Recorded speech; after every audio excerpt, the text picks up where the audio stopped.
అందరికీ నమస్కారం. గత కొద్ది రోజులుగా వైసీపీ నాయకులు కొత్త పందాలో కొత్త పదాలు వాడుతూ సరికొత్తగా మాట్లాడుతూ ఉన్నారు. గత 5 సంవత్సరాలుగా రాష్ట్రంలో సైకోలుగా ముద్ర వేయించుకున్నటువంటి నాయకులందరూ కూడా సైకో జగన్మోహన్ రెడ్డి నేతృత్వంలో జిల్లాల వారీగా నియోజకవర్గాల వారీగా పిల్ల సైకోలుగా ముద్ర వేయించుకున్నటువంటి నాయకులందరూ మీడియా ముందుకు వచ్చి నంగనాచుల్లాగా మాట్లాడుతూ ఉన్నారు. అసలు ఏ పాపం ఎరగనటువంటి వ్యక్తులుగా అత్యంత బుద్ధిమంతుల్లాగా మాట్లాడుతూ ఉంటే రాష్ట్ర ప్రజలందరూ కూడా ముక్కు నేలేసుకుంటూ ఉన్నారు. ఓరు మీ దుంపదగా ఏం మాట్లాడుతూ ఉన్నారా, మీరు చేసినటువంటి పిచ్చి చేష్టలు ఏంటి, మీరు మాట్లాడుతున్నటువంటి మాటలు ఏంటని చెప్పి. జూన్ 4వ తేదీన మీ అందరికీ తెలుసు, రాష్ట్రంలో ప్రతి ఊరిలో కూడా ఒక దీపావళి పండుగ జరుపుకున్నారు. ఒక నియంత పాలనకి ముగింపు పలికిన రోజు, రాష్ట్రానికి తిరిగి స్వాతంత్రాన్ని అందించినటువంటి రోజు జూన్ 4, 2024 చరిత్రలో నిలిచిపోతుంది. ఆ రోజున పెద్ద ఎత్తున ఉత్సవాలు సంబరాలు జరుపుకున్నారు. ఈ రోజుకి కూడా ఆ పండుగ వాతావరణం ఆగలేదు. జూన్ 12 కోసం ఎదురు చూస్తూ ఉన్నారు. ఈ రోజున నారా చంద్రబాబు నాయుడు అనే నేను అన్న వాక్యాన్ని వినడం కోసం ఎన్నో రోజులుగా తపిస్తున్నటువంటి రాష్ట్ర ప్రజలు జూన్ 12 ఉదయం 11:27 నారా చంద్రబాబు నాయుడు అనే నేను అన్న వాక్యాన్ని వినబోతున్నారు. ఆ రోజున తిరిగి ఒక సంక్రాంతి పండుగ జరుపుకోవటానికి సంసిద్ధులవుతా ఉన్నారు ప్రజలందరూ కూడా. రాష్ట్రంలో వాతావరణం ఈ విధంగా ఉంటే ఈ పిల్ల సైకో మోకొచ్చి మీడియా ముందుకు వచ్చి అప్పుడే ఆడవటం మొదలెట్టారు. అయ్యో అమ్మో మా పైన దాడులు చేస్తూ ఉన్నారు, మమ్మల్ని చితగ్గొడతా ఉన్నారు అని రకరకాల డ్రామాలు అప్పుడే మొదలుపెట్టేశారు. కానీ జరుగుతున్నటువంటి వాస్తవాలు ఏంటో ఒకసారి గమనిస్తే, నిన్న కర్నూలు జిల్లాలో బొమ్మిరెడ్డిపల్లిలో మా పార్టీ నాయకుడు గిరినాథ్ చౌదరి గారిని అత్యంత కిరాతకంగా నడి రోడ్డు మీద హత్య చేశారు వైసీపీ సైకో మోకలు.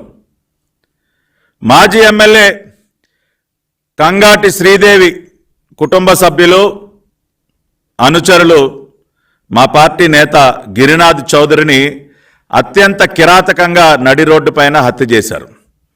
నిన్న 24 గంటలు కూడా అవలేదు.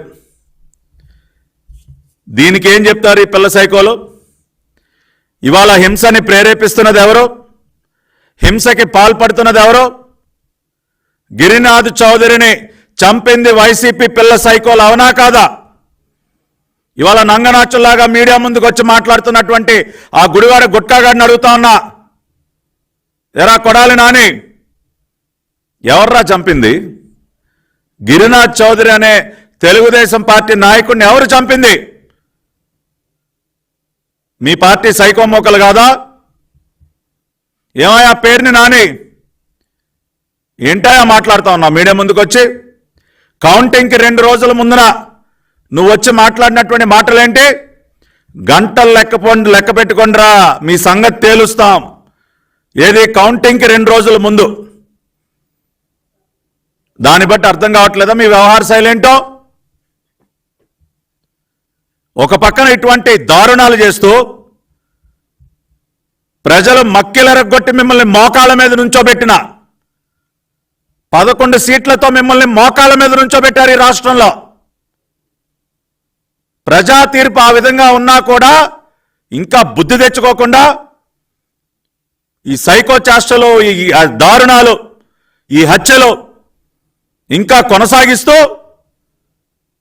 నంగనాచుల్లాగా వచ్చి నీతులు మాట్లాడతారా? ప్రజాస్వామ్యాన్ని రక్షించాలంట, రాష్ట్ర గవర్నర్ గారి దగ్గరికి వెళ్ళి విన్నపాలు ఇస్తారు. విన్నపాలు ఇదా ప్రజాస్వామ్యాన్ని రక్షించడం అంటే? మా పార్టీ నాయకుల్ని అత్యంత దారుణంగా చంపటమా ప్రజాస్వామ్యాన్ని రక్షించడం అంటే? నేను సూటిగా అడుగుతా ఉన్నా, తెలుగుదేశం పార్టీ నాయకుల్ని కిరాతకంగా చంపటాన్ని ప్రజాస్వామ్యాన్ని రక్షించడం అంటారా? 5 సంవత్సరాలు మీరు చేసినటువంటి పాపాలు, దాని యొక్క పర్యవసానమే మీరు చూశారు. జూన్ 4వ తేదీన 151 నుంచి 11 స్థానాలకి పడిపోయారు మీరు. కనీసం ప్రతిపక్ష హోదా కూడా దక్కలేదు. సిగ్గుపడకుండా ఇంకేం మొక్కలు పెట్టుకుని వస్తా ఉన్నారా మీడియా ముందుకు? మీరు ఏ మొక్కం పెట్టుకుని వస్తా ఉన్నారు? నిజమైనటువంటి దేవుడి స్క్రిప్ట్ ఏంటో జూన్ 4వ తేదీన చూపించాడు ఆ భగవంతుడు. 151లో మధ్యలో ఉన్నటువంటి 5ని చెరిపేశాడు ఆ భగవంతుడు. దేనికో తెలుసా? ఆ 5 సంవత్సరాల మీ 5 సంవత్సరాల పరిపాలన ఒక కళంకం ఈ రాష్ట్రానికి. అటువంటి కళంకాన్ని రూపుమాపాడు ఆ భగవంతుడు. అందుకనే 5ని చెరిపేసి మీకు కేవలం 11 మాత్రం మిగిల్చాడు. ఆ విషయాన్ని అర్థం చేసుకోకుండా ఏంటయా మీరు మీడియా ముందుకు వచ్చి మాట్లాడేది? ఇవాళ నేను ఈ మీడియా సమావేశం ద్వారా ఒకటే చెప్తా ఉన్నా, ఎస్, తెలుగుదేశం పార్టీ నిజంగా ప్రజాస్వామ్యాన్ని గౌరవించినటువంటి పార్టీ రాష్ట్రంలో తెలుగుదేశం పార్టీ. కూటమి పార్టీలు జనసేన, భారతీయ జనతా పార్టీ ప్రజాస్వామ్య పరిరక్షణ ఉద్యమాన్ని చేపట్టాం మేమందరం కూడా కలిసి. ఇవాళ రాష్ట్రంలో తిరిగి ప్రజాస్వామ్యాన్ని బ్రతికించాం మేము. అటువంటి మాకు ప్రజాస్వామ్యం యొక్క పాఠాలు మాకు చెప్తారా? ఇటువంటి దారుణాలు కొడిగడుతూ మీరు ప్రజాస్వామ్యం గురించి మాట్లాడతారా? నారా చంద్రబాబు నాయుడు గారు మాకు ఒక క్రమశిక్షణ అలవాటు చేశారు. ప్రజాస్వామ్య విలువల గురించి మాకు ఎన్నోసార్లు ఆయన హితబోధ చేశారు. ఇవాళ అందుకనే చెప్తా ఉన్నాం, మీరేమీ ప్యాంట్లు తడుపుకోక్కర్లేదు. ఇవాళ వచ్చి అయ్యో బాబు అని గుండెలు బాదుకుంటా ఉన్నారు. ఈ గుండెలు బాదుకునేటటువంటి పిల్ల సైకోలందరికీ చెప్తా ఉన్నా తెలుగుదేశం పార్టీ పక్షాన, అరే బాబు మీరెవరూ ప్యాంట్లు తడుపుకోవద్దు. నేను హామీ ఇస్తా ఉన్నా, రాష్ట్రంలో ఎక్కడా కూడా మీ పైన భౌతిక దాడులు జరగవు. మీ ఇళ్ల పైన దాడులకు ఎవరు తెగబడరు. మీ కుటుంబ సభ్యులను ఎవరు కూడా భయభ్రాంతులకి గురి చేయరు. నాది హామీ. చంద్రబాబు నాయుడు గారి పక్షాన, లోకేష్ గారి పక్షాన, తెలుగుదేశం పార్టీ పక్షాన, కూటమి పక్షాన నేను హామీ ఇస్తున్నా. మేము అటువంటి పద్ధతిలో మేము వెళ్ళదలుచుకోలేదు. మేము హింసని ప్రేరేపించము. ఆ మార్గం మాది కాదు. కానీ అరే మీ అందరికీ చట్టం పవర్ ఏంటో చూపిస్తాం. కానూన్ కా హాత్ బహుత్ లంబా హై అని చెప్తా ఉంటారు కదా. చట్టం యొక్క చేతులు ఎంత దూరమైనా వెళ్ళగలవని చెప్పి నిజమైనటువంటి ఐపీసీ సెక్షన్ల పవర్ ఏంటో మీకు చూపిస్తాం. దానిలో ఎక్కడా కూడా రాజీ పడదలుచుకోలేదు. లోకేష్ గారి red book is a reality. అది గుర్తుపెట్టుకోండి మీరు. పిల్ల సైకోలందరికీ చెప్తా ఉన్నాం, లోకేష్ గారి red book is a reality. ఆయన ఊరికనే సరదాగా ఓపలేదు రెడ్ బుక్. ఐపీసీ సెక్షన్ల పవర్ చూపిస్తాం. రెడ్ బుక్ లో నమోదైనటువంటి ప్రతి ఒక్క వైసీపీ పిల్ల సైకోకి, అవినీతి పరులైనటువంటి అధికారులందరి సంగతి తేలుస్తాం. Within the legal framework, చట్టానికి లోబడే మీ అందరికీ గట్టిగా బుద్ధి చెప్తాం. దానిలో ఏ విధంగా కూడా రాజీ పడేటటువంటి ప్రసక్తే లేదు. ఎన్ని పాపాలు చేశారా మీరు 5 సంవత్సరాల కాలంలో?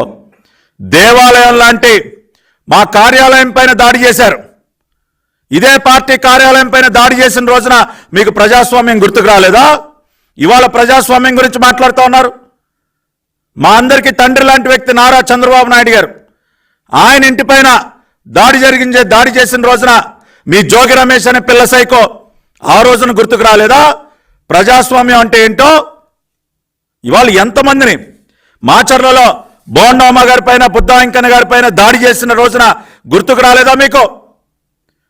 చంద్రబాబు నాయుడు గారు అమరావతి పర్యటనకు వెళ్ళిన రోజున ఆయన పైన రాళ్ళు కర్రలు వేసి మాది భావ ప్రకటన స్వేచ్ఛ అని చెప్పి కలరింగ్ ఇచ్చిన రోజున మీకు గుర్తుకు రాలేదా? ఇవాళ ఈ సైకో జగన్ రెడ్డి మా వాళ్ళకి బీపీలు రావా? ఏది దాడులు జరిగిన రోజున ఒక బాధ్యత గల ముఖ్యమంత్రిగా ఆ దాడులని కట్టడి చేయాల్సింది పోయి ఇంకా రెచ్చగొట్టే విధంగా మాకు బీపీలు రావా అని మాట్లాడిన రోజున మీకు ప్రజాస్వామ్యం గుర్తుకు రాలేదా? ఇవాళ ఎంతమందిని తోట చంద్రయ్యని అత్యంత కిరాతకంగా పీక కోసి చంపిన రోజున మీకు ప్రజాస్వామ్యం గుర్తుకు రాలేదా? కంచర్ల జర్లైని కిరణ్ని దారుణంగా వాళ్ళ చావుకి కారకులైన రోజున మీకు ప్రజాస్వామ్యం గుర్తుకు రాలేదా? డాక్టర్ సుధాకర్, అమర్నాథ్, అబ్దుల్ సలాం వంటి వారి చావుకి కారకులైన రోజున మీకు గుర్తుకు రాలేదు ప్రజాస్వామ్యం. ఇవాళ మాట్లాడుతూ ఉన్నారు. ఇవాళ నా పక్కనే కూర్చున్నాడు మా అన్నయ్య చెన్నుపాటి గాంధీ గారు. ఆయన పైన సెప్టెంబర్ 2022లో దాడి చేసి ఇవాళ ఆయన కన్ను పోగొట్టారు. మీరు ఆయన కంటి చూపు పోవటానికి కారకులైన మీకు ఆ రోజున ప్రజాస్వామ్యం గుర్తుకు రాలేదా? ఇవాళ వచ్చి మీరు ఇవాళ మాకు నీతి కబుర్లు చెప్తారా? ఎన్ని చోట్ల ప్రకాశం జిల్లా ఎర్రగొండపాలెంలో చంద్రబాబు నాయుడు గారి పర్యటన పైన దాడి, నందిగామలో చంద్రబాబు నాయుడు గారి పర్యటన పైన దాడి, ఇవాళ మా పార్టీ రాష్ట్ర అధ్యక్షులు అచ్చెన్నాయుడు గారిని అత్యంత కిరాతకంగా గోడలు దూకించి మరీ మీకు కొమ్ము కాసినటువంటి కాకీల్ని పంపించి ఆయన సర్జరీ చేయించుకుని ఇంట్లో విశ్రాంతి తీసుకుంటుంటే ఆయన ఈడ్చుకుని బయటికి తీసుకొచ్చి అక్రమంగా అరెస్ట్ చేసిన రోజున మీకు ప్రజాస్వామ్యం గుర్తుకు రాలేదా? కొల్లు రవీంద్ర గారి పైన లేనిపోని నిందలు మోపి ఆయన్ని అరెస్ట్ చేసిన రోజు మీకు ప్రజాస్వామ్యం గుర్తుకు రాలేదా? మా ఇంటి పైన దాడి చేసి నా బిడ్డని భయభ్రాంతులు గురి చేసి నా ఇల్లుని ధ్వంసం చేసిన రోజున ఏమైపోయింది ఆ ప్రజాస్వామ్యం?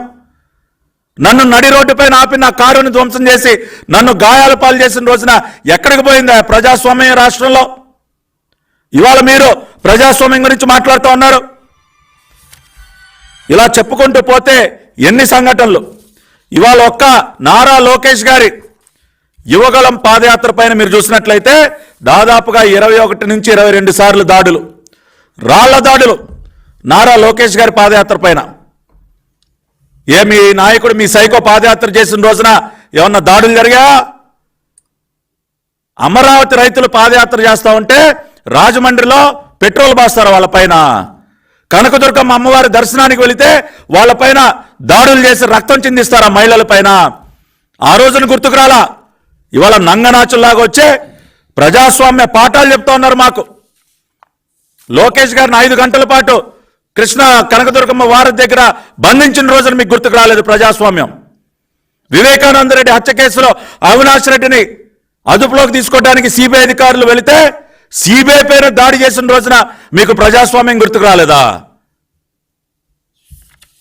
చరిత్ర అప్పుడే చెరిగిపోతుంది అనుకున్నారా? ప్రజలు మర్చిపోతారనుకున్నారా?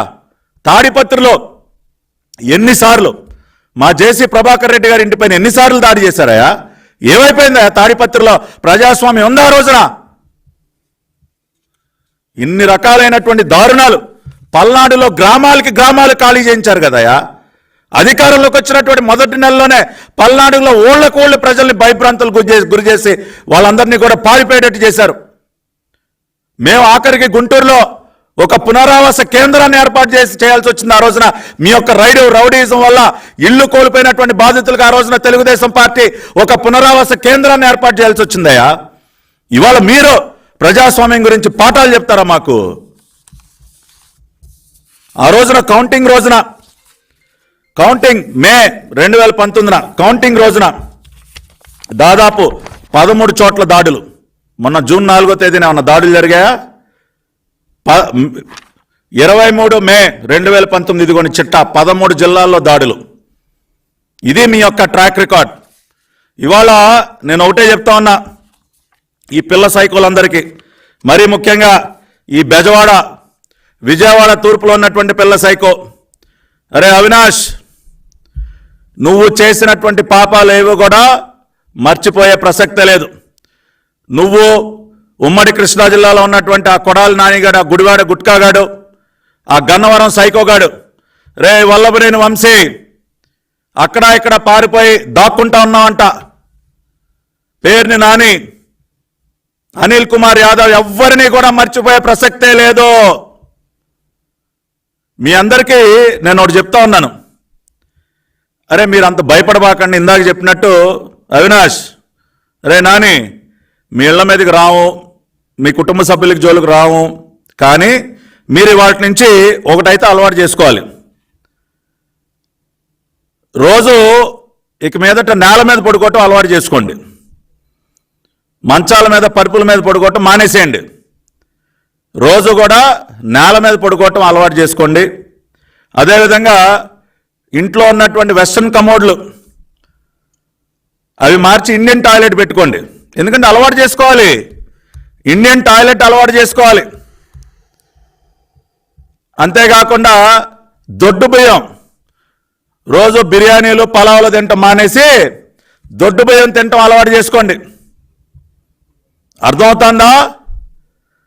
అంతేకాకుండా రోజు నాన్ వెజిటేరియన్ కూడా మానేయాలరా మీరు అందరూ కూడా. రోజు నాన్ వెజ్ మానేయాలి. వారానికి ఒక రోజు, అది కూడా 200 గ్రాములు మాత్రమే తినటం అలవాటు చేసుకోండి.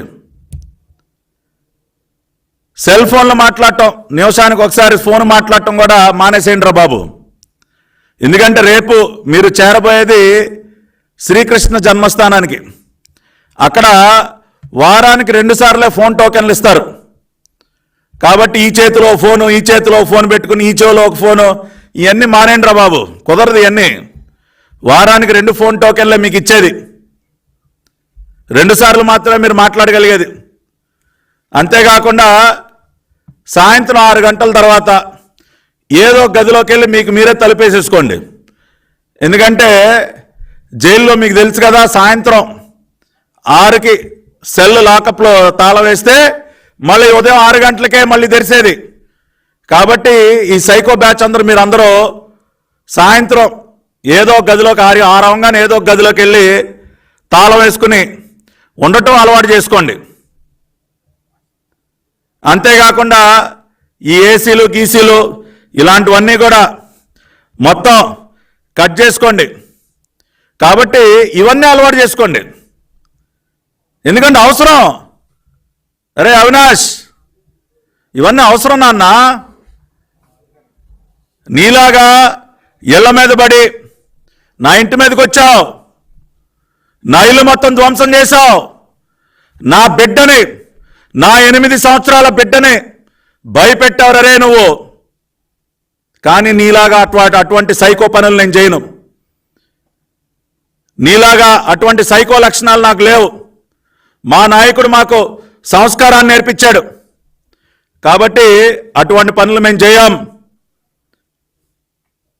అమ్మా లక్ష్మి గారు, మీకు అదేవిధంగా అవినాష్ గారు, అర్ధాంగి గారు కూడా చెప్తా ఉన్నా, మీరేం భయపడొద్దమ్మా, మీరు స్వేచ్ఛగా ఉండండి. కానీ ఈ అవినాష్ అనే పిల్ల సైకో చేసినటువంటి పాపాలకి వాడు అనుభవించక తప్పదు. కాబట్టి ఇంట్లో నేల మీద పడుకోబెట్టడం అలవాటు చేయండి అమ్మా. అరే జగన్ రెడ్డి, నీకు కూడా చెప్తా ఉన్నా, నువ్వు కూడా ఈ రోజు నుంచి నేల మీద పడుకో, దొడ్డన్నం తింటూ అలవాటు చేసుకో, ఇండియన్ టాయిలెట్ వాడటం అలవాటు చేసుకో, రోజు నాన్ వెజిటేరియన్ మానేసే, పొద్దస్తమానం ఫోన్లు మాట్లాడటం మానేసే, 6 గంటల తర్వాత తలుపులు వేసుకోవటం అలవాటు చేసుకో. ఇది మాత్రం నీకు ఆల్రెడీ అలవాటు రా బాబు. ఇది కొత్తగా నువ్వు అలవాటు చేసుకోవక్కర్లా జగన్ రెడ్డి. ఎందుకంటే మామూలుగానే నువ్వు 6 గంటల తర్వాత ఎవరితో మాట్లాడడం అంట. మిగతా వాళ్ళైతే అలవాటు చేసుకోవాలి, కానీ నువ్వు అలవాటు చేసుకోవాల్సిన అవసరం లేదు. ఎందుకంటే మామూలుగానే 6 తర్వాత తమరు క్లోజ్ కదా, తలుపులు వేసేసుకుంటారు తమరు. కాబట్టి అది నువ్వు కొత్తగా అలవాటు చేసుకోవాల్సిన పని లేదు. గతంలో ఉన్నావు, జైల్లో 16 నెలలు ఉన్నావు, కానీ గ్యాప్ వచ్చింది కదా. కాబట్టి మళ్ళీ ఒకసారి ఇటువంటివన్నీ అలవాటు చేసుకుంటే మంచిది. ఎవడిని కూడా వదిలిపెట్టే ప్రసక్తే లేదు. నిజమైనటువంటి ఐపీఎస్, నిజమైనటువంటి పోలీస్ అధికారి డ్యూటీలో ఉంటే ఏ రకంగా ఉంటుందో రుచి చూపిస్తాం. మీ యొక్క పిల్ల సైకో గ్యాంగ్ అంతా కూడా చెప్పండి. ఈ అవినాష్ గారికి కానీ, గుట్కా నానికి కానీ, వంశీకి కానీ, వీళ్ళందరికీ చెప్తా ఉన్నా, మీ వెనకమాలు తిరిగే పిల్ల సైకో మోకలు అవన్నీ కూడా వదిలిపెట్టాం. ఎక్కడెక్కడ దాక్కున్నా బయటికి ఈడ్చుకొస్తాం. ఇంకా కూడా ప్యాంట్లు దడుపుకోవటం మీకు కష్టంగా ఉంటే చెప్పండి, డైపర్లు పంపిస్తా. మార్కెట్లో అడల్ట్ డైపర్లు చాలా పెద్ద ఎత్తున దొరికితే నేనే కొని పంపిస్తా. పంపించమంటావు గుణదలా? ఏమో అవినాష్, ఎన్ని ప్యాకెట్లు పంపించమంటావు నీకు డైపర్లు? భయపడాల్సిందే, చట్టానికి భయపడి తీరాల్సిందే. గాంధీ అన్నయ్య పైన జరిగినటువంటి దాడిని మర్చిపోతాం మేము? నా బిడ్డ పైన జరిగినటువంటి దాడి ఎన్ని రాత్రులు ఉలిక్కిపడి లేచిందా నా బిడ్డ? ఏరా అవినాష్, ఎన్ని రాత్రులు భయపడి ఉలిక్కిపడి లేచిందో నా బిడ్డ నాకు తెలుసు. వదిలిపెడతావా నిన్ను? చట్టానికి లోబడి చట్ట పరిధిలో నువ్వు చేసినటువంటి పాపాల చట్టం మొత్తం మా దగ్గర ఉంది. నువ్వు విజయవాడలో గుణదల దొడ్డిలో నువ్వు చేసినటువంటి సెటిల్మెంట్లు, నువ్వు చేసినటువంటి పాపాల చట్టం మొత్తం మా దగ్గర ఉంది. ప్రతి ఒక్క వైసీపీ సైకోగాడి చేసినటువంటి పాపాల చట్టం మొత్తం మా దగ్గర ఉంది. రేపు అవన్నీ కూడా బయటకు తీస్తాం. చట్టపరంగానే మీ అందరిపైన కూడా కఠినమైనటువంటి చర్యలు తీసుకుంటాం. ఎట్టి పరిస్థితిలో కూడా వదిలిపెట్టే ప్రసక్తే ఉండదు. కాబట్టి ఖబర్దార్. ఈ రకంగా ఇంకా కూడా మా ఇష్టానుసారం దారుణాలకి తెగబడతామంటే చంద్రబాబు నాయుడు గారు ముఖ్యమంత్రిగా ఏర్పడేటువంటి ప్రభుత్వంలో పోలీసు శాఖ చూస్తూ కూర్చోదు. ఇవాళ కొత్తగా పోలీసులపైన ఏంటి దగ్గర ప్రేమ ఒలకబోస్తా ఉన్నారా? పోలీసులు అసలు ఏం యాక్షన్ తీసుకోవట్లేదండి, వాళ్ళకేదో వాళ్ళ చేతులు కట్టేశారండి. మీరు పోలీసులపైన చేసినటువంటి దుర్మార్గాలు ఏంటి? మొన్న ఈ మధ్యన చిత్తూరు జిల్లాలో ఎర్రచందనం స్మగ్లర్లు ఒక పోలీస్ కానిస్టేబుల్ని గుద్ది చంపేశారు చెక్ పోస్ట్ దగ్గర. ఆ రోజున గుర్తుకు రాలేదా మీకు? పోలీసు గూడూరు నరేంద్ర కుమార్ నంద్యాలలో ఆయన అత్యంత దారుణంగా హత్య చేసి చంపారు. ఆ రోజున గుర్తుకు రాలేదా మీకు? పోలీసుల పైన ప్రేమ చూపిస్తూ ఉన్నారు. కృష్ణా జిల్లా పమిడి ముక్కల్లో మట్టి తవ్వకాలను అడ్డుకుంటున్నటువంటి పోలీసుల పైన అక్కడ ఉన్నటువంటి వైసీపీ సర్పంచ్ దాడి చేస్తే కానిస్టేబుల్ బాలకృష్ణ తల పగిలిన రోజున మీకు పోలీసు యొక్క గౌరవం గుర్తుకు రాలేదా?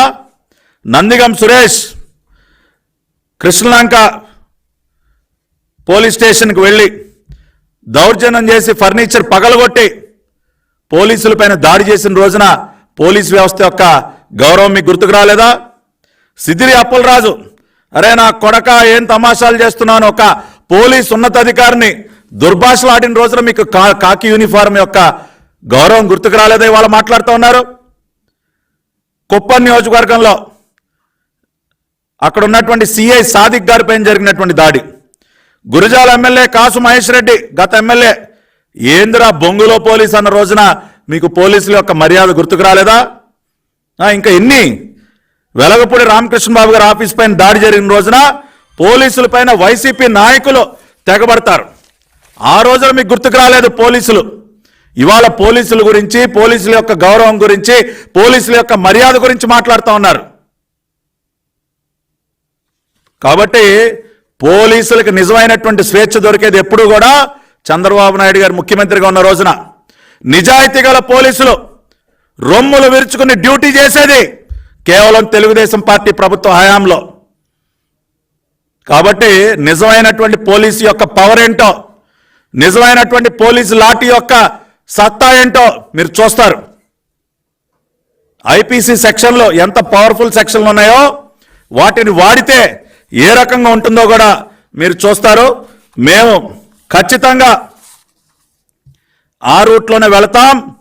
ఎక్కడా కూడా హింసకి పాల్పడేటటువంటి ప్రసక్తే ఉండదు. మా నాయకుడు అటువంటి సంస్కృతి ఎప్పుడు కూడా ప్రోత్సహించలేదు. రాష్ట్రంలో శాంతియుత వాతావరణం మాకు కావాలి. ప్రజలు ఏదైతే కోరుకుంటా ఉన్నారో, ప్రశాంతత కోరుకుంటా ఉన్నారు. ఈ రౌడీజం నుంచి, గోండాయిజం నుంచి, సైకోల నుంచి విముక్తి పొందడం కోసం మాత్రమే ఇంత భారీ తీర్పును మాకు అనుకూలంగా ఇచ్చారు. కాబట్టి మేము బాధ్యతగానే వ్యవహరిస్తాం. ప్రజలు ఇచ్చినటువంటి ఈ తీర్పును గౌరవిస్తూ క్రమశిక్షణతో మెలుగుతాం. చట్టబద్ధంగానే వ్యవహరిస్తాం, రాజ్యాంగబద్ధంగా వ్యవహరిస్తాం. కానీ చట్టం యొక్క పవర్ ఏంటో కూడా చూపిస్తాం. ఈ సైకో మోకల యొక్క సంగతి ఏంటో తెలుస్తుంది. ఎందుకంటే అది కూడా ప్రజలు కోరుకుంటున్నారు. వీళ్ళెవ్వరిని వదిలిపెట్టద్దు సార్, చట్టపరంగా వీళ్ళందరినీ శిక్షించండి సార్. భవిష్యత్తులో మరి ఎవడు కూడా ఈ రకంగా సైకోలుగా మారకుండా వీళ్ళకి బుద్ధి చెప్పండి సార్ అని వాళ్ళ ప్రజలు కూడా కోరుకుంటున్నారు. కాబట్టి ఆ రకమైనటువంటి కార్యక్రమాన్ని ఖచ్చితంగా ముందుకు తీసుకెళ్తాం. Red book is a reality. మీరు చూస్తారు నారా లోకేష్ గారి red book, it is a reality. ఖచ్చితంగా దానిని కూడా మీరు చూస్తారని చెప్పి రాష్ట్ర ప్రజలందరికీ తెలియజేసుకుంటూ వైసీపీ నాయకులందరికీ మరొకసారి చెప్తా ఉన్నా, అరే సన్నాసులారా ఏం చేయాలి? ఈ రోజు నుంచి మీరు ఏం చేయాలిరా సన్నాసులారా? నేల మీద పడుకోవాలి. అరే అవినాష్, కొడాలి నాని, గుట్కా నాని, అరే వంశీ, ఈ రోజు నుంచి ఏం చేయాలి? మీరు నేల మీద పడుకోండి. ఇండియన్ టాయిలెట్ మాత్రమే వాడండి. ఏసీల్లో పడుకోవటం మానేసేయండి. దొడ్డు బియ్యం తెలుసుగా, దొడ్డు బియ్యం, దొడ్డు బియ్యంతో మాత్రమే అన్నం తినండి, భోజనం చేయండి. సెల్ ఫోన్లకి దూరంగా ఉండండి. వారానికి 2 ఫోన్ కూపన్లు. రోజు పందికొక్కులాగా నాన్ వెజ్ తినబాకండి. వారానికి ఒక రోజు, అది కూడా 200 గ్రాములు మాత్రమే ఒక కప్పులో పెట్టుకుని తింటాం అలవాటు చేసుకోండి. కాబట్టి ఇటువంటివన్నీ అలవాటు చేసుకుంటే రేపు వెళ్ళాలి కదా. అకారణంగా ఆఖరికి భగవంతుడు లాంటి చంద్రబాబు నాయుడు గారిని కూడా లోపల పెట్టి హింసించారు కదరా మీరు, తప్పుడు కేసులు పెట్టి. అటువంటి పుణ్యాత్ముడి పైన జైల్లో మీరు చేసినటువంటి దౌర్జన్యాలు ఏంటో మాకు తెలుసురా. కాబట్టి ఏది మర్చిపోం. చట్టపరంగా ఎవడెవడికి ఎంతెంత లెక్క, ఎంతెంత వడ్డీ కలిపి అందించాలో అన్నీ కూడా అందిస్తాం. కాబట్టి అతి త్వరలోనే మీకు రాష్ట్రం ఉన్నటువంటి జైళ్లలో జరిగేటటువంటి రాచమర్యాదలన్నిటికి కూడా మీరు సిద్ధంగా ఉండండి. ఆల్రెడీ సాక్ష్యాధారాలు అన్నీ కూడా సేకరిస్తూ ఉన్నాం. కార్యాలయాల్లో నుంచి డాక్యుమెంట్లు మాయం చేయకుండా అన్నీ కూడా వాటిని పరిరక్షిస్తూ ఉన్నాం. అది ఏపీ మినరల్ డెవలప్మెంట్ కార్పొరేషనా, బెవరేజెస్ కార్పొరేషనా, అన్ని చోట్ల నుంచి కాగితాలు మాయం చేసే పని కూడా మొదలెట్టారు. కూడా దాన్ని కూడా అడ్డుకున్నాం. అన్ని సాక్ష్యాధారాలు సేకరించి ప్రతి ఊర్లో ఎవడెవడు ఎక్కడెక్కడ ఎన్నెన్ని దౌర్జన్యాలు చేశాడో వాళ్ళందరి లెక్క కూడా తేలుస్తామని చెప్పి మరొకసారి మీ అందరికీ కూడా తెలియజేసుకుంటూ, ప్రజలందరినీ కూడా మీరందరూ సంతోషంగా ఉండండి.